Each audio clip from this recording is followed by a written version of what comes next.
to me than anything else, really. Right, good morning and welcome to this meeting of the Regeneration and Sustainable Development Scrutiny Committee on Friday the 22nd of October.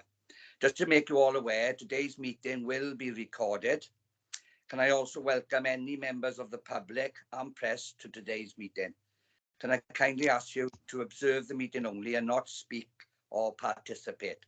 I would also like to welcome invited local members and Mr. Tony Moon and Mr. Stephen Mackey from the Rhondda Tunnel Society to this meeting this morning. You're both welcome. Can I please remind you all to switch your phones to silent for the duration of the meeting? And can I refer you to the protocol for remote meetings which have been previously circulated? Namely, your microphone should be switched to mute unless you are speaking. Should you wish to ask a question or make a comment, can you please indicate either via the chat function or by raising your electronic hand? I will assume that you have all read the paperwork before us today prior to the meeting, and please only use the chat function to indicate if you wish to speak as an alternative to the electronic hand function, or to raise any technical issues with officers this morning. When asking a question, can you please indicate which page number you are referring to? And the first item on the agenda this morning is to do a roll call. I am Councillor Steve Hunt. I am the chair and I'm here this morning. I will now call on the Democratic Service Officer, Charlotte, to take the roll call. Over to you, Charlotte, please. Thanks, Chair. Before I just move to the roll call, I can see that Councillor Leanne Jones' hand is up. I don't know if you wanted to take that first. Yeah, I was just about to say that. I spotted it as I said to you. So, Leanne, if you want to come in, please. Yeah, thanks, Chair. Charlotte, I'm just checking if the gentlemen are here from Rhondda Tunnel Society. I can't see them in the list. Yeah, they're joining at 10:30. Right, great. Okay, perfect. Thank you. Yes, sorry, Leanne, I should have mentioned that they got a meeting prior to this one, and with the other agenda items, we should be over the 10:30 and they'll be here. Apologies, I should have mentioned that. I'm all a fluster this morning, I can show you, for one reason or another. Anyway, back to you, Charlotte, for the roll call then, please. Thank you. So, Councillor Hunt, I'm aware you're here, so I'll mark you as present. Councillor Rachel Taylor. Present, Charlotte. Dean Causey. Present, Charlotte. Councillor Chris Jones. Present, Charlotte. Councillor Hugh James. Present, Charlotte. Councillor Sheila Penry. Present, Charlotte. Sean Casey. Present. Councillor Cypher Harmon. Present, Charlotte. Councillor Nigel Hitt. Present, Charlotte. Councillor Scott Bamsey. Present, Charlotte. Councillor Jamie Evans. Present, Charlotte. Simon Noyle. I'm here, thanks, Charlotte. I also have members that were invited to attend, but I've had apologies from Councillor Nicola Davis. Councillor Scott Jones. Yeah, I'm here, thanks, Charlotte. Councillor Jane Jones. And then if I just move to the Cabinet members, Councillor Doreen Jones. Oops, I'm here, Charlotte, thank you. Apologies from Councillor Annette Wingrave. Councillor Leanne Jones. Present, Charlotte. And if I move to officers, Nicola P.S. Apologies from Nicola, Charlotte. Thank you. Simon Brennan. Present. Andrew Collins. Yes, I'm here, Charlotte. Barry Morris. Yeah, present, Charlotte. Rhiannon Crowhurst. Julie Davis. Present, Charlotte. Coach. Present, Charlotte. Obviously, we've got Chair Tony Moon and Stephen Mackey, but they're obviously not in attendance at the moment. So as soon as they join, I'll mention that they're in the meeting. And then Nicola Heaton. Present, Charlotte. Have I missed anyone out at all? No, then Chair, that's the roll call complete. Thank you for that, Charlotte. And yes, please let us know when the gentlemen have entered the meeting. That would be kind of you. Thank you. Agenda item 2 is the Chair's announcement. We have decided this morning to scrutinise items 5 and 6 on the scrutiny papers, as well as items 6, 7, 8, 12, and the urgent item 16 on the cabinet papers. So that's what we've decided to do this morning. I would also like to highlight an error in the title on agenda item 8 on the cabinet board papers. It reads key performance indicators 2019 to 2020. Now, however, it should read 2021 to 2022. So it's only a clerical error. Yeah. So item 3 on the agenda this morning is declarations of interest. Can I ask members to put their hands up and explain their declaration of interest this morning, please? I'll go to you as I see you. Councillor Sean Percy, please. Yes, thanks, Chair. It's in relation to item 5 on the scrutiny papers, community item. Mixed up. It's the COVID support item agenda, bear with, which is item 7, sorry, on the cabinet papers. I need to declare a personal interest as a trustee of Talbot Community Library that received an NNDR grant. There we are. Thank you for that, Sean. Councillor Saif Rahman. Thank you, Chair. Same item number 7 on the cabinet paper. As you know, I work at my family business, which been receiving COVID-19 grant. So I'll be declaring a prejudicial interest and wish to leave the meeting when this item is being discussed. Thank you, Saif. Councillor Simon Noyle. Thanks, Chair. Yes, same item, agenda item number 7. I've got a personal interest as director of Neath RFC Limited and a prejudicial interest through my own business, QSSAK Limited. Thank you. Thank you, Simon. Councillor Richard Taylor, please. Thanks, Chair. Same item. I'm also a trustee of Talbot Library who received the funding. Thank you, Rachel. Councillor Dean Causey, please. Thank you, Chair. Yeah, same item. I'd like to declare a personal interest as a trustee or non-executive director of either charities or charitable company limited by guarantee organisations in my ward and outside my ward. There's a number of them. Dove Workshop, Banner RFC, Dancer, to name a few. So, yeah, thanks, Chair. Thank you, Dean. Councillor Chris Jones, please. Thank you, Chair. Yes, same item. I'm an official at Athlone RFC and following on with my business then, Swansea Wedding Cars. Thank you. Is yours a personal, Chris, or prejudicial? Yeah. Yeah, Which no, one? personal one with my wedding car. Personal, okay. That means you remain in the meeting when the item is discussed. Okay. Councillor Hugh James, please. Thank you, Chair. I just covering myself. As far as my ward is concerned, I'm involved with so many things, but I don't hold any office as such. I support them. Okay, there. But one question I got really is, I am chair of the Neath Port Authority, unpaid. I think they tried for some COVID money. I don't know what they got, but I just chair that as an unpaid member because it's in my ward. I would suggest you do a personal interest as the advice of Craig. So yes, you declare your interest personal. I'll declare it. Yeah. Yeah, there we are. You have to cover myself, Chair. Yeah. That's fine. Thank you, Hugh. Any other member that I can't see the hands up on? I think I've covered you all. Anybody? Nigel, Councillor Nigel Hunt. Yeah, I'd like to declare a prejudicial interest as I'm an owner of San Tableau 1901, and we received some of these grants, so prejudicial. That's fine. You will leave the meeting at that item time then, Nigel. Yeah. Yeah. I see nobody else except myself. I will also declare a personal interest as chair of a number of organisations and charities are receiving funding as well in this item. So that's a personal. So have I missed anybody? No? I can't see that you have, Chair. No more hands, Charlotte? No? Yeah.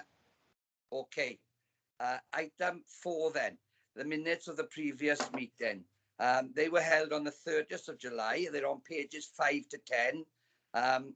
Can I have any member who think they're not accurate or anything to do with accuracy to declare it now, if you would, please? If not, can I have somebody to propose they're a true record and somebody to second it of the committee? Somebody? I move, Chair. Thank you. Seconder? I'll second, Chair. Thank you, Rachel. Those minutes have been agreed. Item 5 is the report on the community benefits. Is that right, Charlotte? Because we're going through different items now. I think that's the first one that we're doing now, isn't it? Yes. Right. During a previous meeting of this committee, it was agreed that we will be provided with a report on community benefits. The example that has been used for the community benefits report is the outputs and results from the delivery of the community benefits through the construction phase of Kevin Syson Comprehensive School. This report is on pages 11 to 40.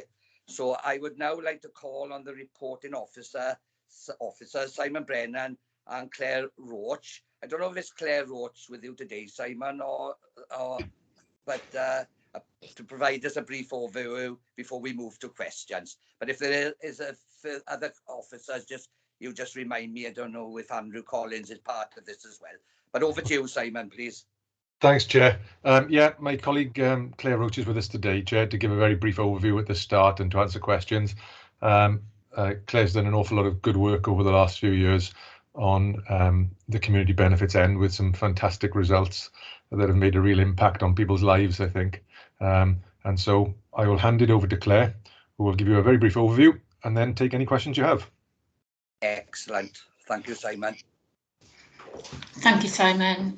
Good morning, everyone. Yeah, just to give you a brief outline of community benefits in the council.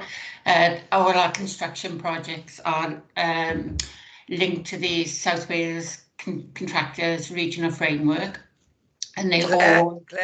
Claire, can I stop you 1 second? Just in case, there's a couple of hands still up. I don't know if they're legacy hands. Okay. I don't know if it's from the previous item. Rachel and Simon Noyle, you both got legacy hands. Sorry, legacy hand. That's okay. Yeah, legacy from me as well, sorry. I do apologise, Claire. I just want to make sure that it wasn't pertinent before you spoke. Oh, back to you, Claire. Apologies again. Thank you, Councillor. Yeah, so all our construction projects are linked to the Regional Contractors Framework. They all have contractual community benefits in our construction projects, and they're based around targeted recruitment and training, taking on local unemployed people, providing work experience opportunities, taking on local apprentices, using the local supply chain, and supporting community initiatives. I help to facilitate that, and we decided to use Kevin Syson as an example because despite the pandemic, they have overachieved on all their targets, apart from the school engagement, which was difficult because of the pandemic. But they're going to pick that back up now and hopefully reach the targets by the end of next year. But basically, that's it. If anybody's got any questions on the form, on the report, I'm happy to take them. Yes, I'm sure they have. Can you put your hands up with your questions again, please, I haven't written down from pre-briefing because I didn't have enough time. And I'll come to you then as you indicate. So, Councillor Hugh James, I see your hand is up. Well, thank you, Chair. A good report, Claire. But the question I got for you, Claire, is really, I like the way you've mentioned Kevin Syson as an example. I'm on about sustainability and ongoing, because this is a very, very good project. And I'm just wondering, is the money continue to come in, or is it going to be dropped down? I'm really on about the sustainability of it, because you and your team are doing so much on it. Well, to give an example, Councillor, on Kevin Syson, we as a council part fund Cyfle shared apprenticeship scheme, and on Kevin Syson they have had work experience and Cyfle shared apprentices on the site, and given them work experience and enabled them to go on to jobs, local jobs. So the sustainability that side, yes, they've been upskilled and trained. They've taken on long-term unemployed people on the site via our Workways and Communities for Work projects. And they've also worked with local social enterprises, including Thrive, Petobber Women's Aid social enterprise arm, and given them employment opportunities. So I think as far as sustainability, yes. Well, thank you, through you, Chair. Thank you, Claire, very much indeed for that, because my whole theme was there really of benefiting wards of my colleagues where there's high deprivation and where there's unemployment and where this money and support is needed. But thank you for your reply. All right, Hugh. Yeah. Fine, Chair. No worries. Any other member got a question for Claire on this item? I don't see no hands up. Hugh, if you take your hand down as well, please. Thank you. Okay. This item is for information purposes only, so therefore we will note the report. And just to say, Claire, keep up the good work. You're obviously doing a fantastic job, and pass those good wishes on to all your colleagues and the team who are carrying out this work on our behalf. Thank you very much. And Simon already takes the credit, so you pass it on to you and your colleagues if you would. Just a note, Chair. I think Claire is the team on that bit. Oh, on her own. It is a team of one, Chair. Well, do what I do there, talk to herself. I do a lot of that. Right, right, before I move on, because the next agenda item on my papers would be the Rhondda Tunnel Society presentation. Now it's 10:21, so Charlotte, they're not here yet. Yeah. So, what I would suggest, if you were happy, to move to item 7 on our agenda, which is the pre-decision scrutiny of the Cabinet papers, and then we could maybe start with item 6, the commercial property grant on the Cabinet papers, and then we can move back then as soon as the people who are covering that the tunnel report. Sorry, I couldn't speak then. When they join, we can move back then. Yeah, that's good advice. I want the meeting to flow, so you're quite right. So I will take you now, as that recommendation from Charlotte, to item 7, which is the pre-decision. And as you are aware, item 6, 7, 8, 12 and urgent items 16. So on items, as Charlotte pointed out, we'll go to that agenda item, which is commercial property grant, 23 Church Place, Neath, pages 7 to 20.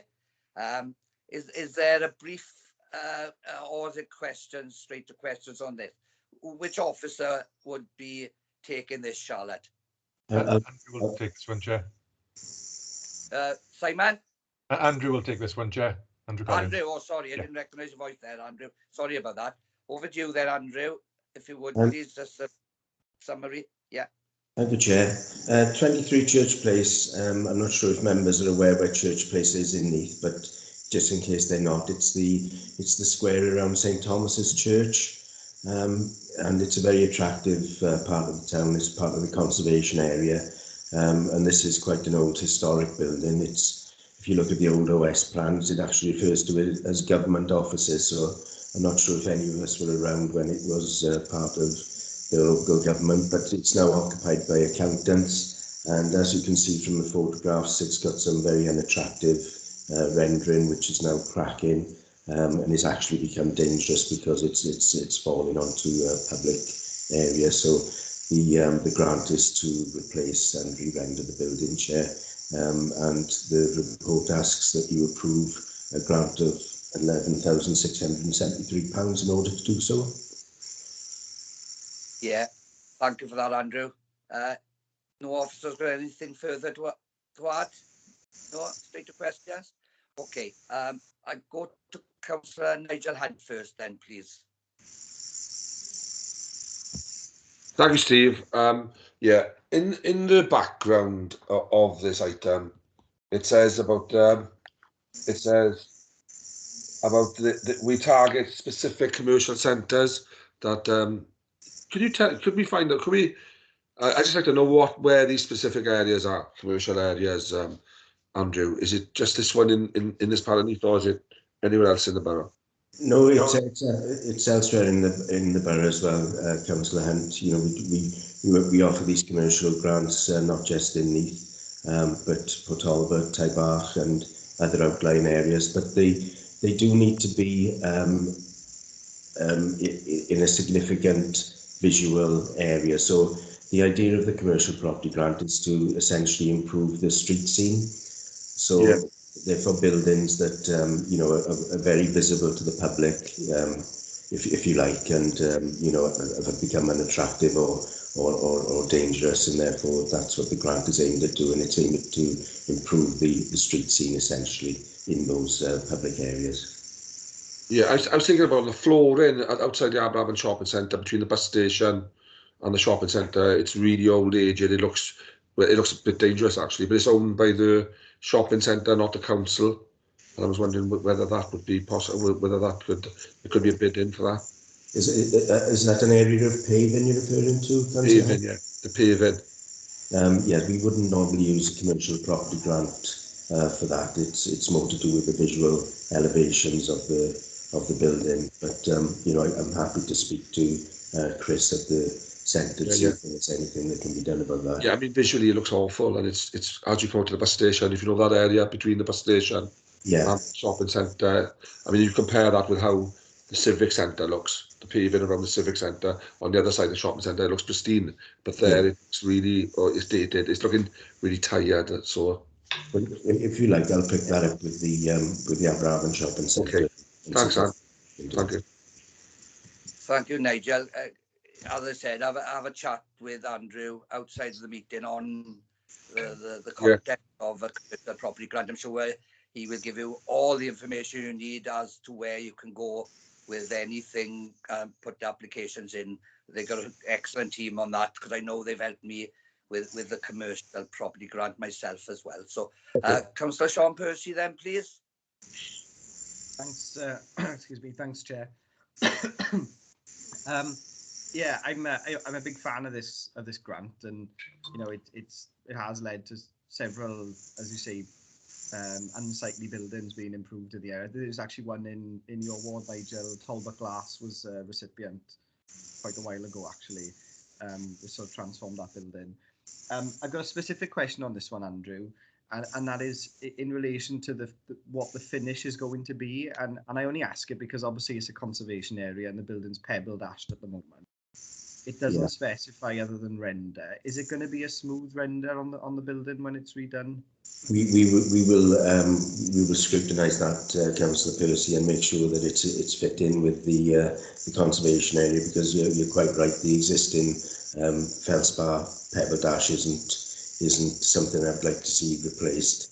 I can't guarantee that it would be smooth rendering, because there are issues with that as well, sometimes around cracking, but we'll make sure, and I'm sure the colleagues in planning will have a say in this as well, but we will be careful that it's fit in for the area. Yeah, I appreciate that, thank you. I wanted to sort of flag it up just in case, because I think there have maybe been some occasions where we've maybe missed the mark on the design side of things with these grants. I just wanted to flag that up. So I appreciate you taking those comments back, Andrew. Thank you. Thank you, Sean. Lower your hand as well. Any other member got any questions on this item, please? No? Okay. Charlotte, are you there? Yeah, I'm here, Chair. What's Chair. the recommend? Yeah, go on. Yeah, so it's a decision report, as you can see, Chair. And the recommendation then is on, well, the proposal is on page 8 of the report. So it's just for members to see if they support the recommendation, that's all, to go to Cabinet Boards if members are in support. Yeah, so can I have a proposal on second that this goes as in the documentation, a report to Cabinet as it is? Yeah, I'll move, Chair. I second, Chair. Yeah, okay. That goes as it is to Cabinet then, Charlotte. And we seem to be moving quite quickly through the agenda. So we nearly half past 10. Are they back in, or shall I move on to the problem? Is the next item is the grant support, and that could take some time. So you know, if they're imminent, are they? Well, they haven't arrived yet, so I would just continue to go through the agenda. Okay then, right. The next item on the agenda is item 7. Then it's the COVID-19 grant support for local businesses from March. As I said, the dates were on the reports there. Pages 21 to 52. At this stage, Charlotte, can you check that those who declared prejudicial interests have left the meeting? So that we can move forward with this agenda item.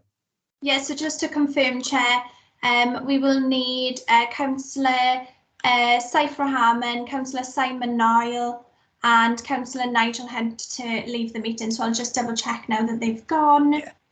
Nigel has forgot. Yeah. I'm just waiting. Yeah. I'm just double checking, Chair. Yeah, no, I waited for you. Yeah, no, that's fair. Oh, Councillor Causey has his hand up, Chair, but those members that needed to leave have got.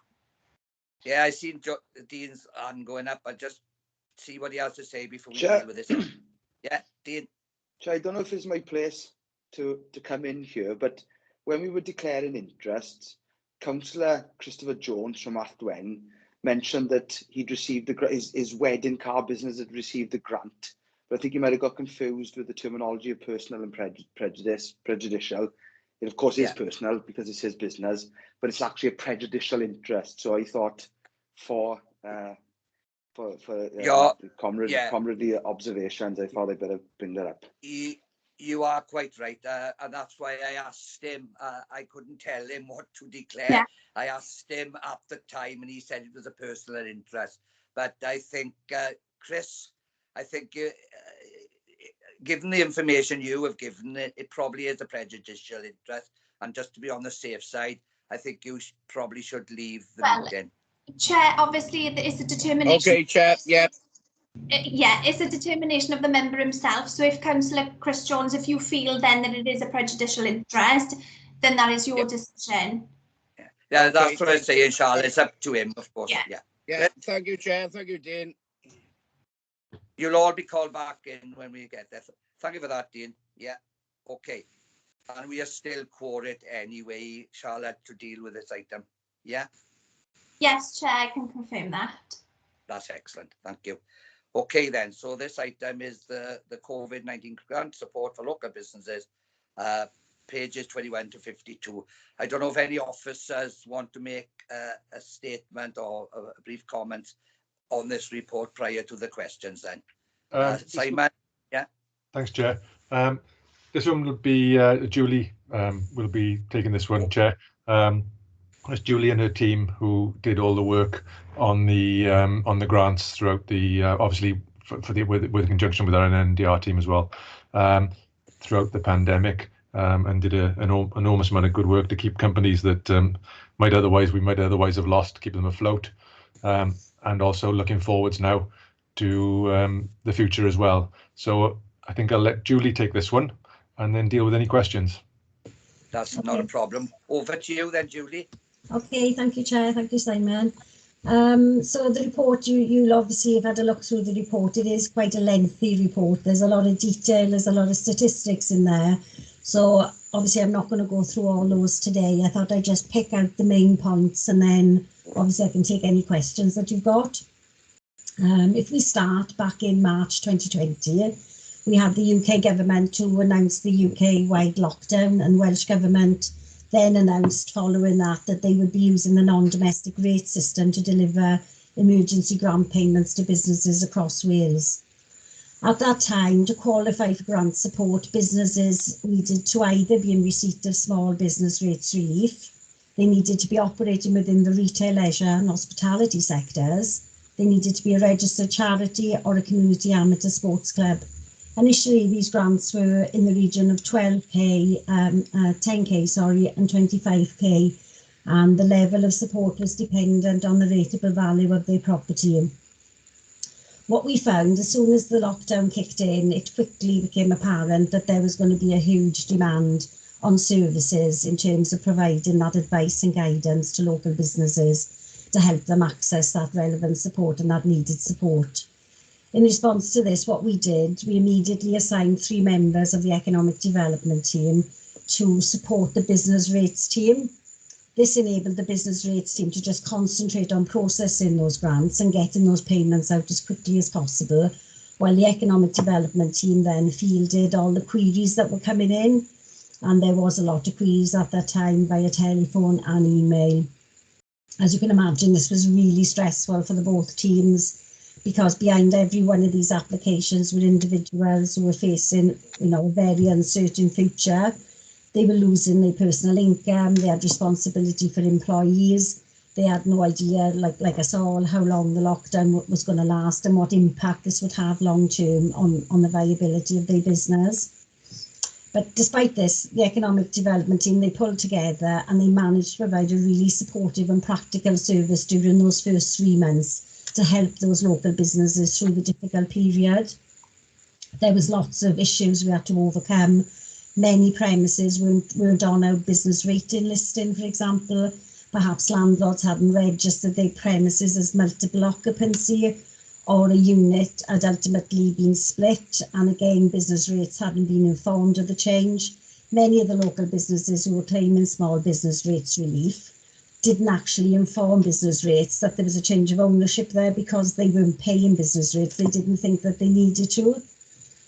So there was a huge amount of work that we had to do at that time to get these businesses rated with the Valuation Office, which again wasn't an easy task at that time, because the Valuation Office were inundated across Wales with the same issues.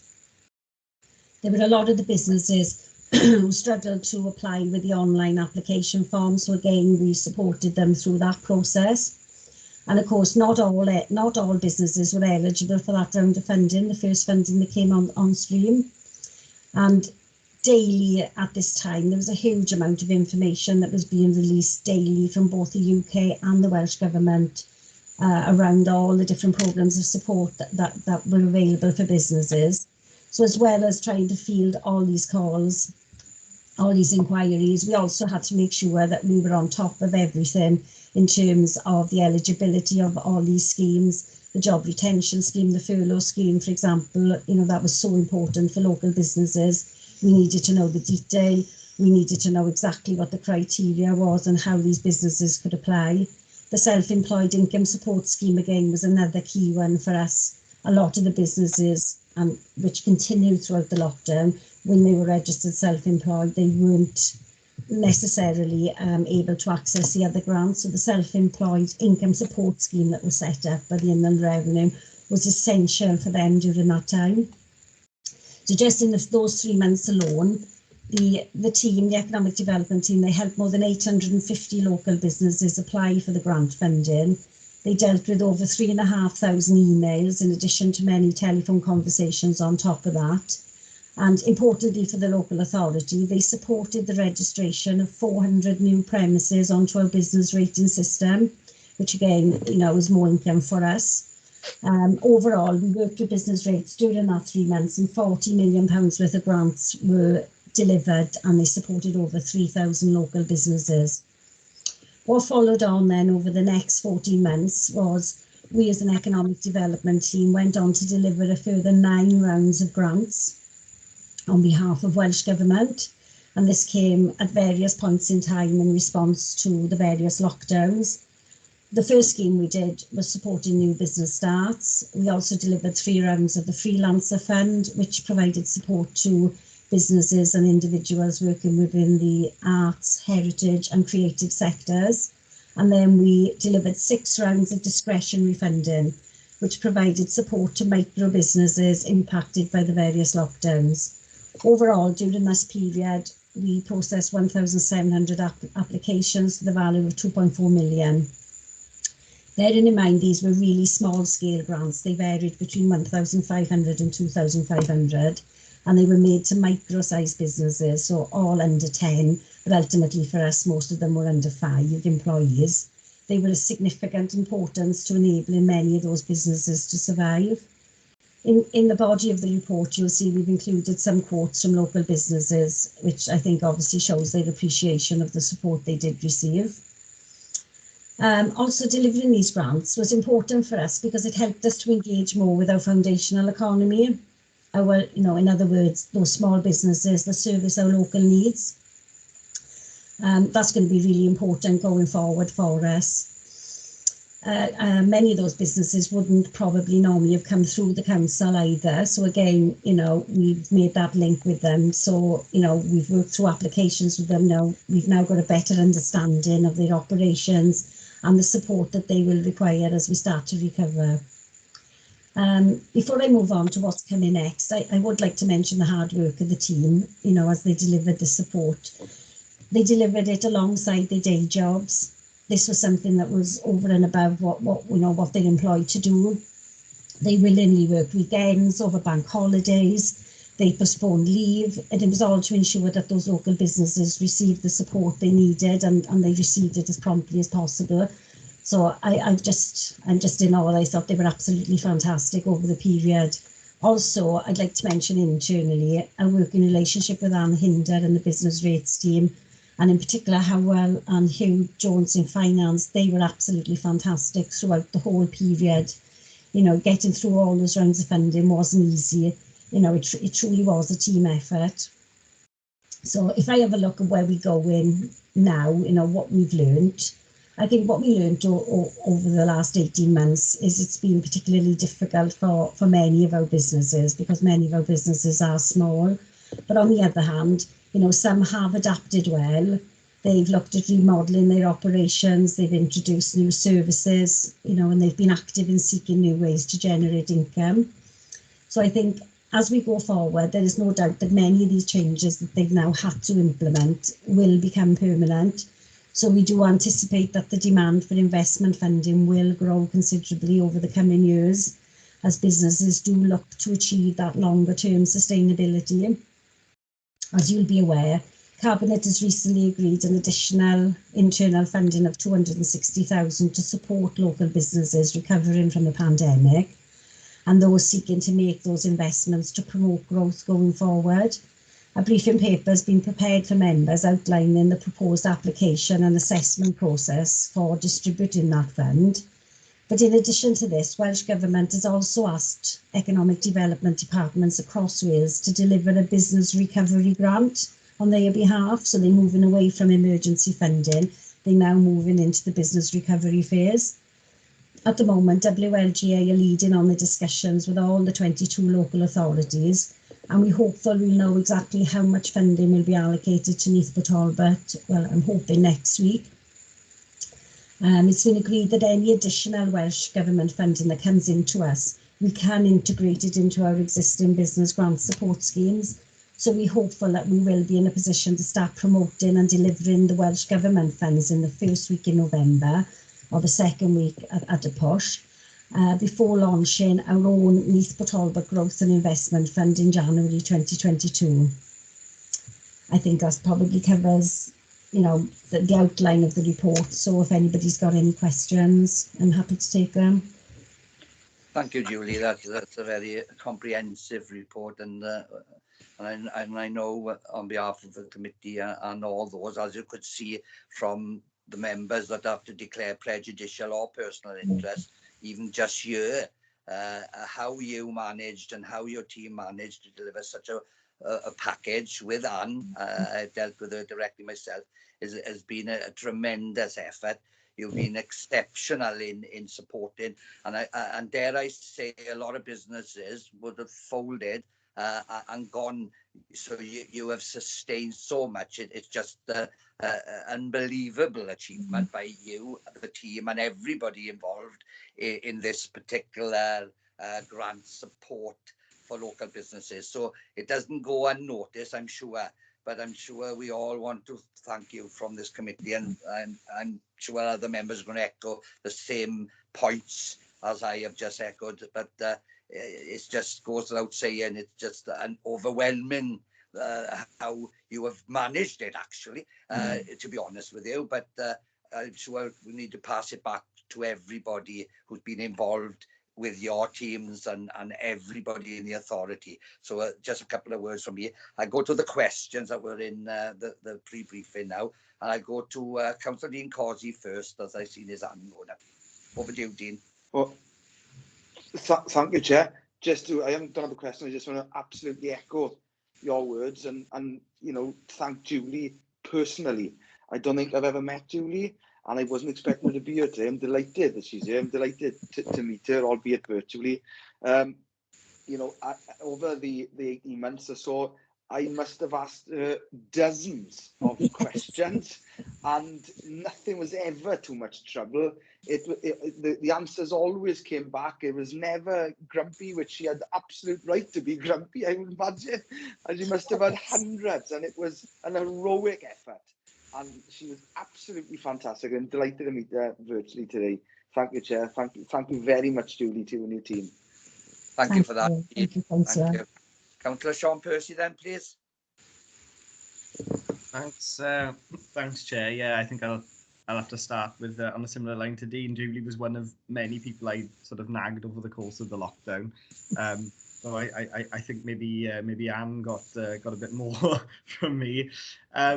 But no, yeah. So I wanted to sort of start by sort of going over some of those points, particularly the NNDR grant, and I think that there was a distinction in the way we delivered that in Neath Talbot to other councils. I think it's important to press that point, because I like to keep an eye on what's going on in other areas as well, and there was significant issues in other local authorities with delays of months compared to the speed we were getting these grants out.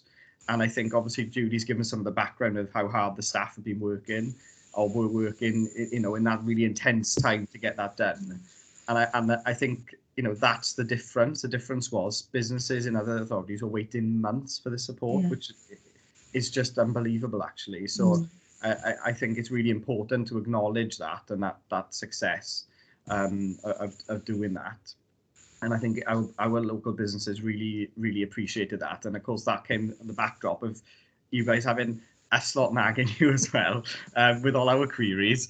And, you know, you touched on, Julie, you know, the announcements were sort of just coming in all the time, weren't they? And, you know, we were trying to keep up on top of it as councillors so we could advise people. And I was trying to put these Facebook posts together. And I'd sit there sometimes for sort of an hour trying to kind of clearly explain the sort of 5 different grants that were announced sort of an hour ago that were going live on Monday, and I you know, I'd be asking members of staff who were just as clueless as I was, actually, because these things were just coming in so quickly. So yeah, it's an absolutely incredible effort. And the other thing I wanted to flag up was some of those challenging cases as well, because they were the really resource intensive ones. You know, I got a few of them through me as a councillor. But of course, the responsibility ended up on the teams and the members of staff. And, you know, you've mentioned people that were not IT literate, and, you know, I had a few of those come through to me as well. And people whose businesses were registered correctly, not on the business rate system. Issues with landlords, the amount of those actually where the landlords were claiming grants that they perhaps shouldn't have done, and it was very, very tricky and very stressful for so many people. And yeah, it took up a lot of my time, and I dread to think how much resource it took up of the team's time. So just kind of another nudge and another thank you on that one. But I wanted to sort of ask a specific question, really, in terms of this sort of business recovery grant that's mentioned in the report. And obviously we've gone through this process now, delivering this quite expansive grant support to businesses at a local council level.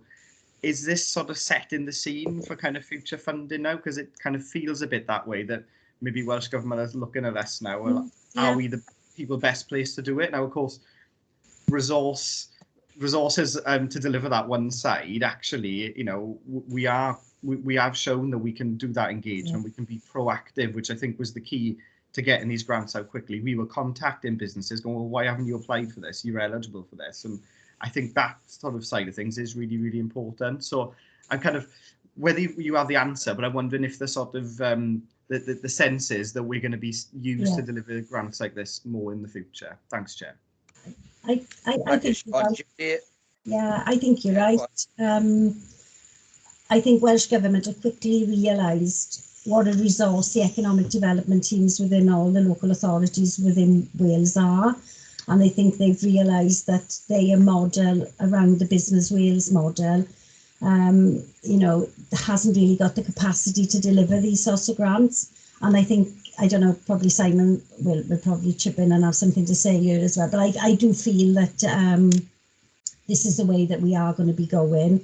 They have said that going forward, they want to continue working with the local authorities. You know, we've re-established that relationship with Welsh Government, which again is a major plus for us going forward.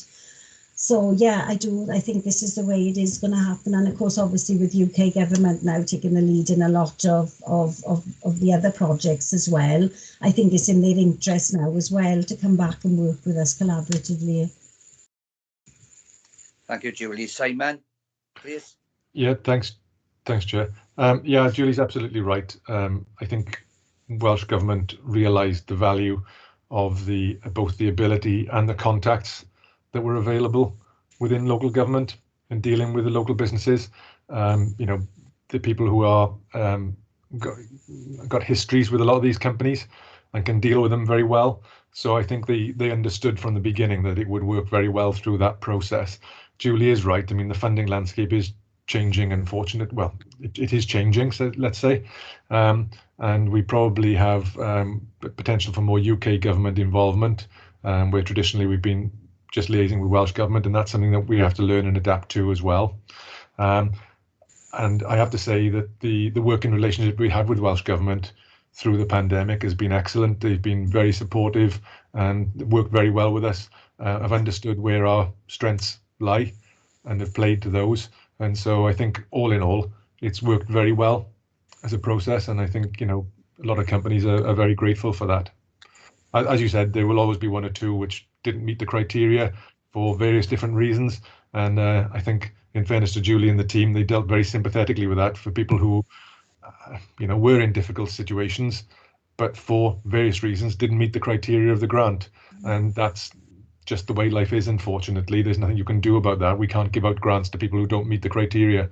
So, yeah, I think they dealt with those very well. Thank you, Simon. Sean, all right?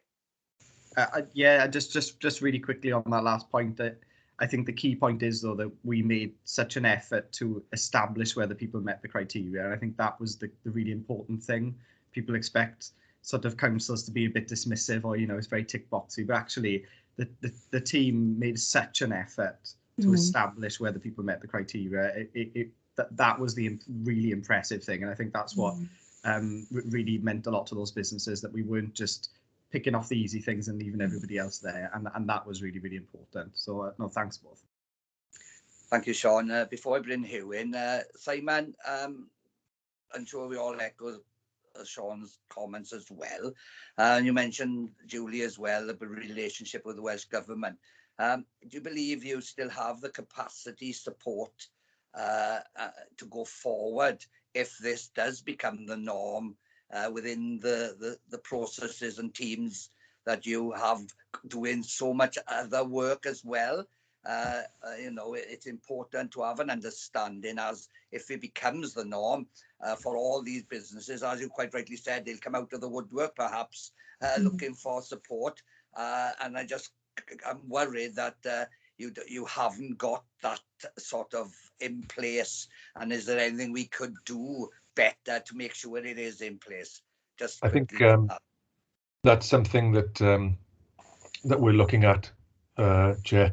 I think it was very clear through the pandemic that whilst Julie and the team performed incredibly well and delivered what we wanted them to deliver, it wasn't entirely fair because they were, as Julie mentioned, people were working long days, weekends. I think they worked straight through for several weeks without any break whatsoever. You know, all weekends and bank holidays, every single thing they were working because they understood the importance of these grants to our businesses out there. And because they've worked with a lot of the businesses for such a long time, you know, there's that sort of added responsibility almost of feeling that they have to get it done to make sure that the businesses can survive. So I think what we've recognised is that, you know, if we were to go through a similar thing again, that just isn't possible, because we lent on goodwill an awful lot and staff did deliver on that.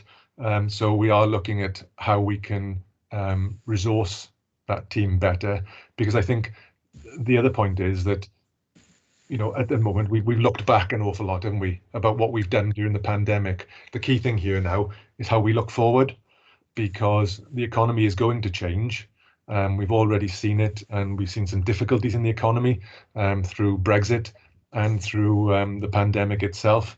And so it's about looking forward, I think, and understanding what is needed to support the businesses within the county borough and to make sure that they can survive, but also to thrive, because we're not just there about survival.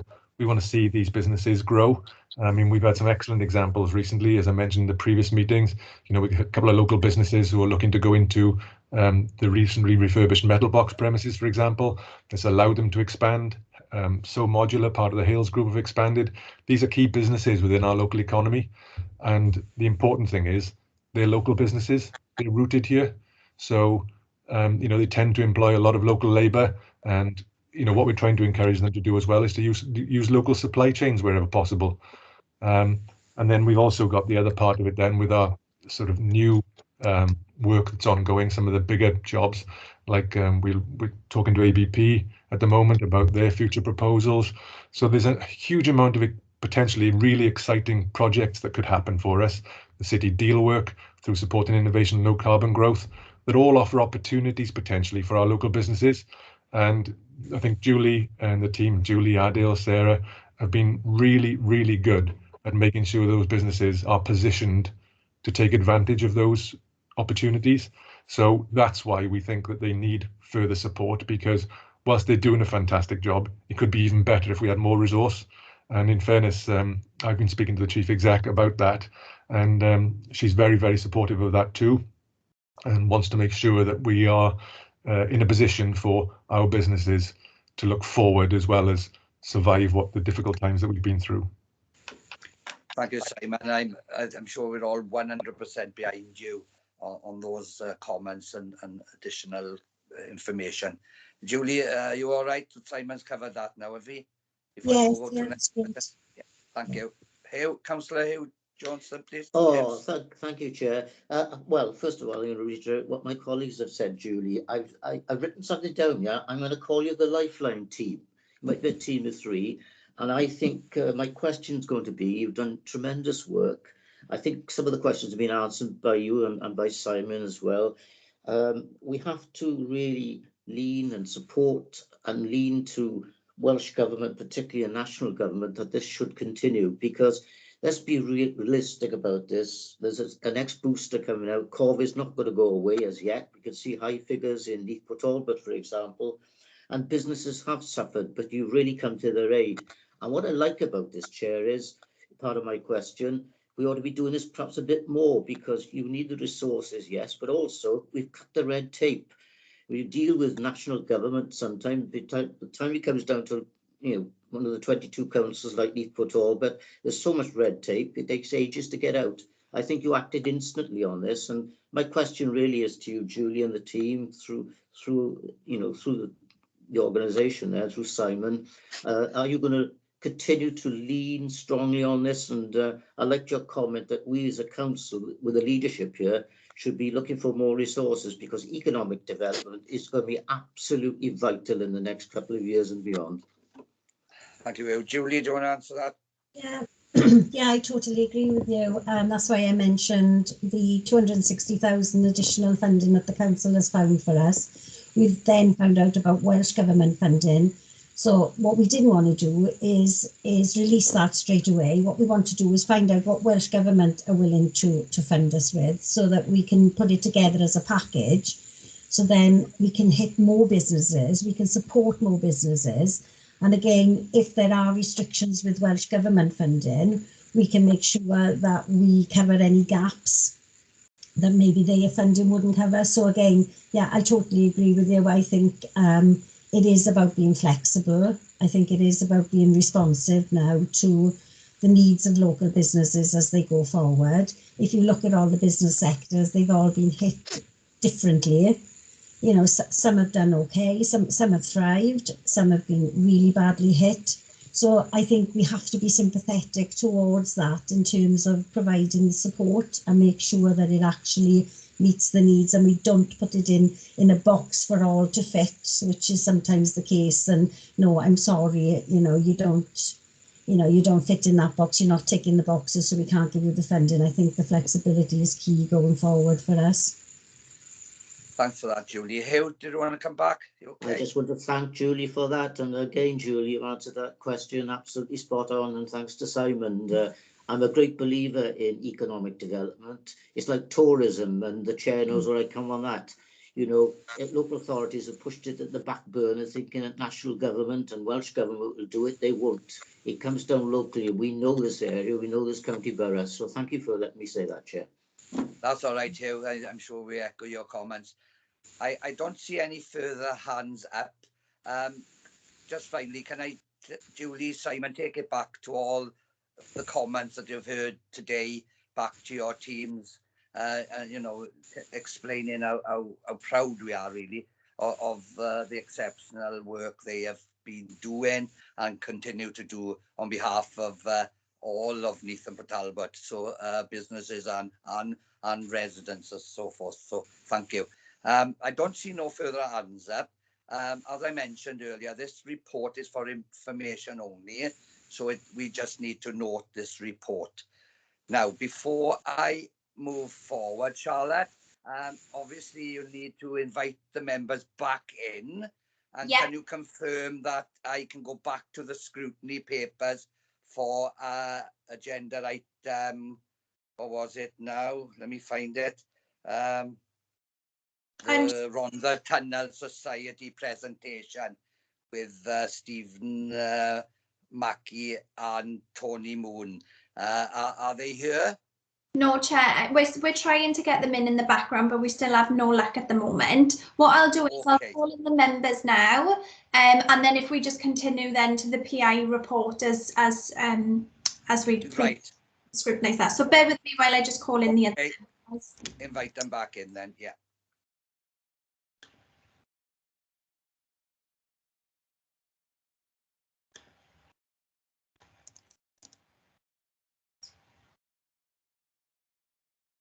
Just checking which ones they are as well.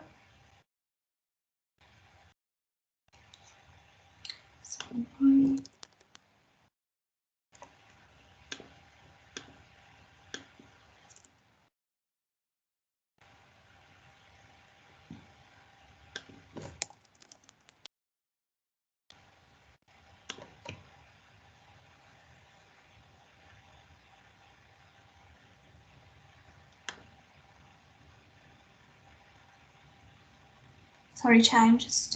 No, you're fine. Don't worry. Oh, yeah, I can confirm that Councillor Syfe is back in. Councillor Nigel Hunt is back in. I'm just checking. Councillor Simon Niall.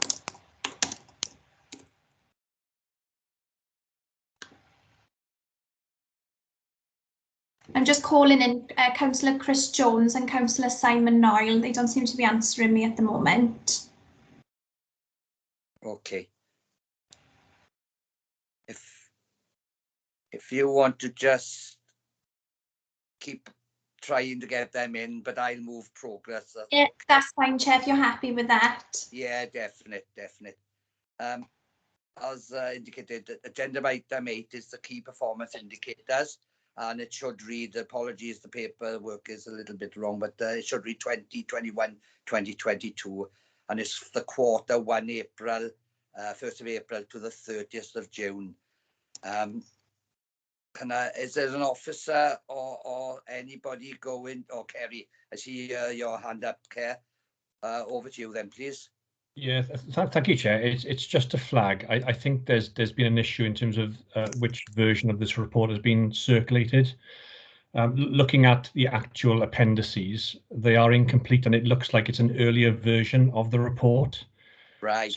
So I'm wondering, Chair, whether it's a decision for you to maybe defer this particular item pending correct circulation of the paperwork. Yes, I think that's an obvious solution. I mean, I'm sure all members will agree.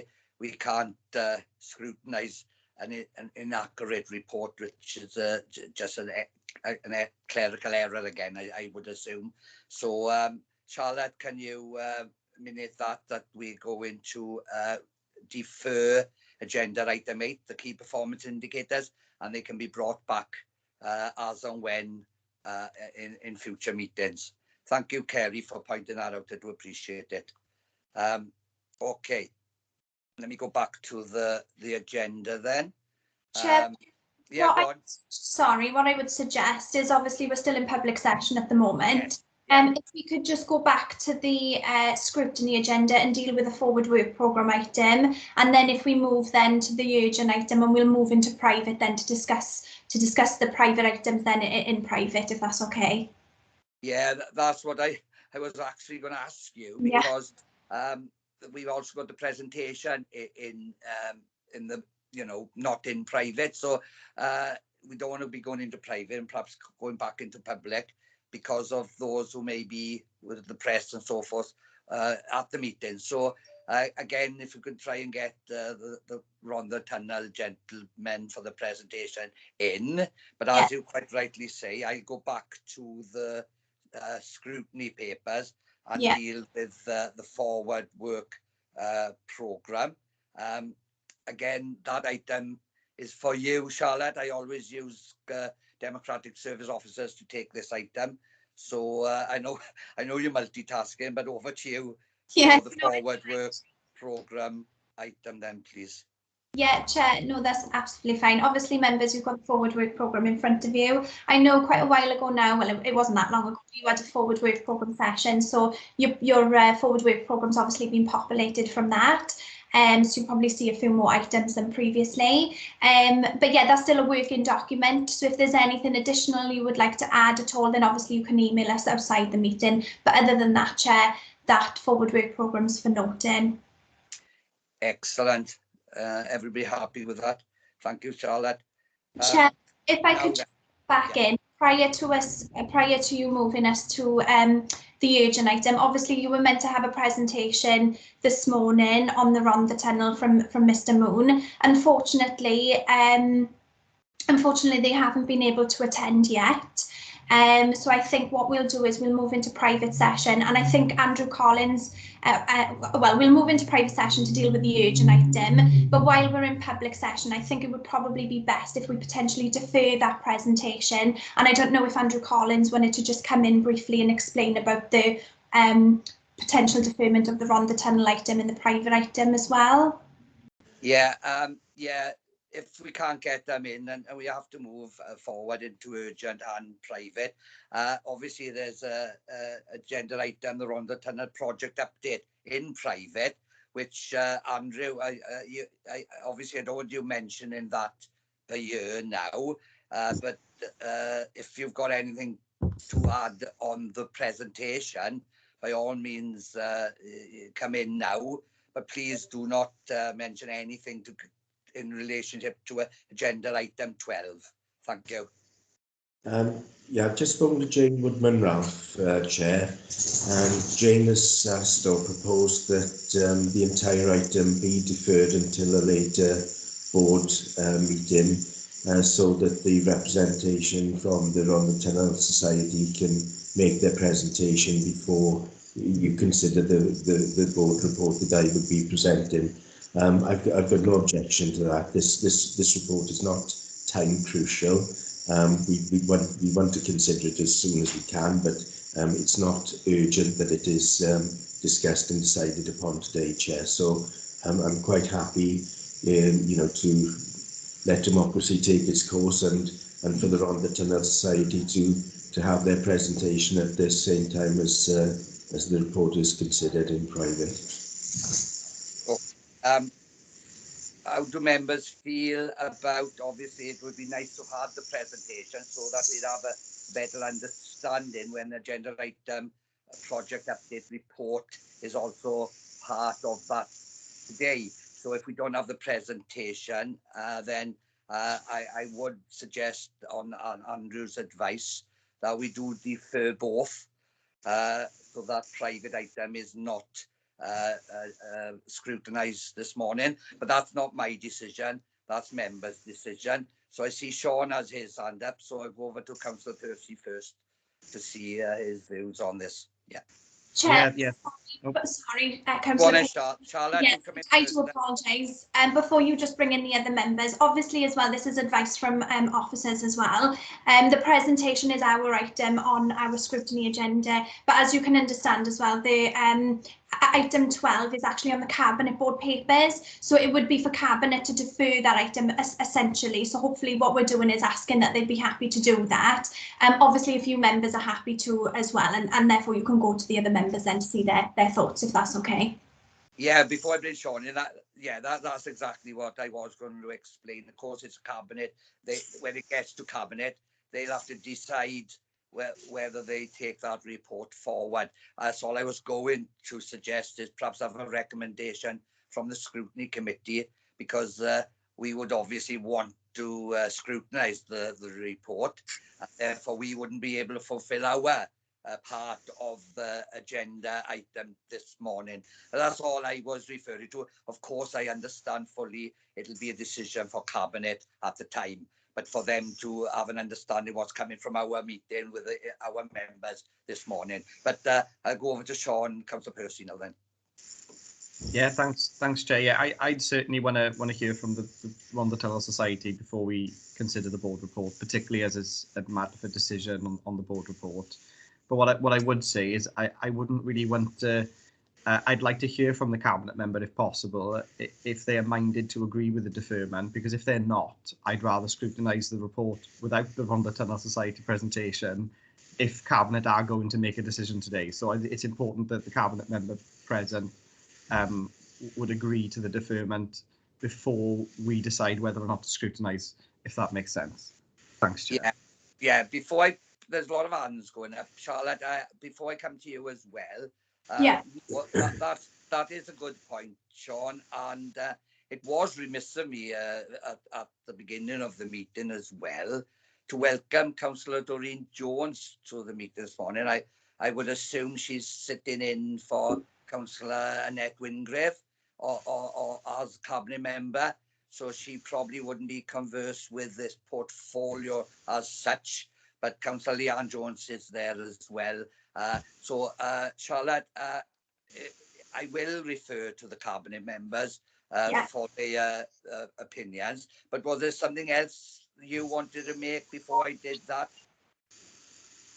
No, Chair, I think, if you wanted to, obviously, I don't want to go into the discussion of the, item 12. Obviously, it's just purely if members are happy to defer the presentation in line with the potential deferment of the item on Cabinet Board. I can see Councillor Leanne Jones's hand up, so hopefully if she's in agreement with that, we can move into private then and discuss the urgent item. Yeah, that's what I was going to suggest. So I can see Councillor Leanne Jones got a hand up. So over to you, Leanne, please. Thank you. Thanks, Chair. Obviously, you know, the Scrutiny Committee has made their views known, and obviously the Rhondda Tunnel Society are not your either, and we've got officers' advice as well. So I think we know we can move forward with the recommendation of deferring it as such. Excellent. Thank you for that. Sean, happy? All members happy? Yeah. Yeah, happy with that. Thanks. Yeah. Thanks, Sam. And Doreen, happy? Yeah, I'm more than happy with that. I might not be conversant with coming to the meetings, but I do read the papers. Oh no, I wasn't suggesting otherwise, Doreen. I was suggesting that the portfolio isn't your cabinet portfolio. That's all. I have no doubt you're very conversant with all the items on the agenda today. Make no mistake about that. Okay then, so that's been passed and that'll be put forward to the cabinet and reviewed what the cabinet members have had to say. Okay, so I still go back to the agenda where there's urgent items and private items. So I need to read out this next paragraph. So to resolve to exclude the public from the following items, pursuit of section 100A, paragraph 4 and 5 of the Local Government Act 1972 and relevant exempt paragraphs of part 4 of the schedule 12A to the above act. Can I ask any member of the, can I firstly ask for a proposal second to go into private from the committee first, please? I propose, Chair. Yeah, and seconded, yeah. Okay, all in agreement. So now can I please ask any public or press in attendance to exit the meeting, please? And can the recording be stopped by the Democratic Service Officer? Charlotte, if you can